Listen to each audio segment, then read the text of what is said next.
যদি দেখা যায় যে আপনার জাতীয় পরিচয়পত্রে আপনার মায়ের নাম সঠিক আছে কিন্তু আপনার একাডেমিক সার্টিফিকেট যেমন এইচএসসি এসএসসি অনার্স মাস্টার্স এগুলোতে আপনার মায়ের নাম ভুলক্রমে অন্য হয়ে গেছে, সেক্ষেত্রে আপনি এটা সংশোধনের জন্য এফিডেভিট বা হলফনামা পূরণ করতে হবে। এই হলফনামা সম্পাদনের মাধ্যমে আপনি সঠিক একটা সমাধান পাবেন। এই হলফনামাটা কিভাবে আপনি লিখবেন সেটা আমরা এখানে দেখানোর চেষ্টা করব। মোকাম বিজ্ঞ সিনিয়র জুডিশিয়াল ম্যাজিস্ট্রেট আদালত বাগেরহাট, অর্থাৎ যে মোকামেই এটা সংশোধন করার আবেদনটা করতে হবে। সাধারণত কোনো জুডিশিয়াল ম্যাজিস্ট্রেটের নিকট এটা করা হয়। আমরা এখানে দায়িত্বে যিনি আছেন সিনিয়র জুডিশিয়াল ম্যাজিস্ট্রেট তার বরাবর আবেদনটা করছি। অ্যাফিডেভিট। আমি দীপালি রানী, স্বামী সুকুমার চন্দ্র রায়, পিতা সত্যজিৎ চন্দ্র রায়, মাতা মেমবালা, স্থায়ী ঠিকানা বৈবাহিক সূত্রে গ্রাম দেবীগঞ্জ, ডাকঘর ভবানীগঞ্জ, বাগেরহাট সদর, বাগেরহাট। বর্তমান ঠিকানা ওই, পেশা সরকারি চাকুরি। ধর্ম সনাতন, জাতীয়তা জন্মসূত্রে বাংলাদেশি, জাতীয় পরিচয়পত্র নম্বর এত, জন্ম তারিখ 25শে মে 1987। আমি ধর্মত প্রতিজ্ঞাপূর্বক বলিতেছি যে আমার secondary school certificate examination 2003 registration number এত, রোল নাম্বার এত, বোর্ড যশোর সনদপত্রের সংশ্লিষ্ট কাগজপত্রে ভুলক্রমে আমার মায়ের নাম অলদিনী রানী লিপিবদ্ধ হইয়াছে।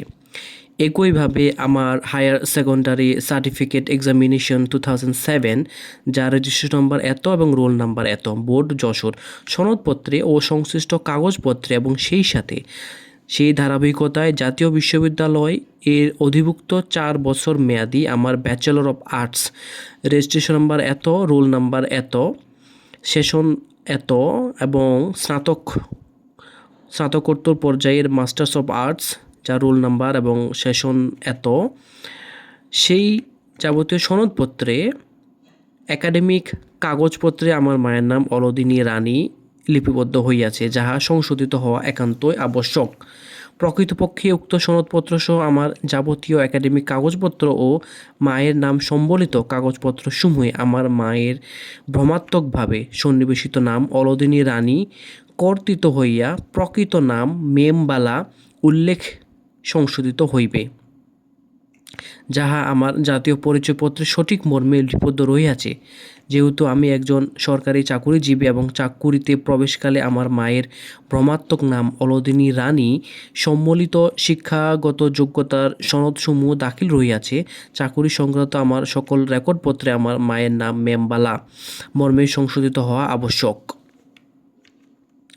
ইহা আমার চাকুরির ক্ষেত্রে প্রযোজ্য হইবে, যেহেতু আমার চাকুরি বহিসহ অফিসিয়াল ডাটাবেস অনলাইন অফলাইন জন্ম নিবন্ধন সনদ কিংবা বেতন ভাতা উত্তোলন সংক্রান্ত সফট কপি ও হার্ড কপি সহ যাবতীয় রেকর্ডপত্রে আমার মায়ের নাম অলদিনী রানী কর্তন হইয়া মেমবালা হিসাবে পরিগণিত হইবে।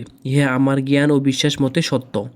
আমি আরও ঘোষণা করিতেছি যে অত্র এফিডেভিট আমার মায়ের নাম অলদিনী রানী কর্তন হইয়া মেমবালা হিসাবে পরিগণিত হওয়ার প্রামাণ্য দলিল হিসাবে সর্বত্র ও সর্বস্তরে গণ্য হইবে। পরবর্তীতে আমার মায়ের নাম সর্বক্ষেত্রে মেমবালা হিসাবে লিখিব। আমি অধ্যবিজ্ঞ সিনিয়র জুডিশিয়াল ম্যাজিস্ট্রেট আদালত বাগেরহাট সম্মুখে সশরীরে উপস্থিত হইয়া স্বেচ্ছায় সজ্ঞানে সুস্থ মস্তিষ্কে অন্যের বিনা প্ররোচনায় আমার মায়ের নাম সংশোধন করিয়াছি মর্মে অত্র এফিডেভিট করিলাম। এফিডেভিটকারী আমার সম্মুখে নিজ নাম সই করিলেন, আমি তাহাকে শনাক্ত করিলাম। অ্যাডভোকেট জাজ কোর্ট তার সিগনেচার থাকবে এবং ডান পাশে এফিডেভিটকারী স্বাক্ষর থাকবে।